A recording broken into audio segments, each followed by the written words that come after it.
Here are a couple of popular money-saving apps. Number one, and I'll put it all in the description. Number one is called Mint. This app helps you track your spending, create budgets, and manage your finances all in one place. It also provides insights into your spending habits. Number two, you got the YNAB. It basically stands for You Need a Budget.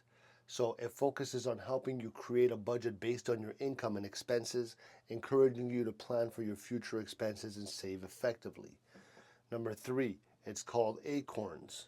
This app rounds up your purchases to the nearest dollar and invests the spare change.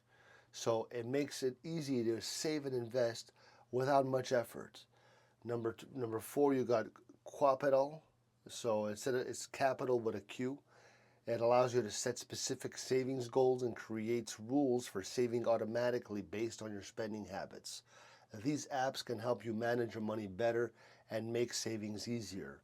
If you have any other apps that really help, put them in the comments to help anyone else who stumbles upon this video. God bless you in Jesus' name. Have a good day. Ciao.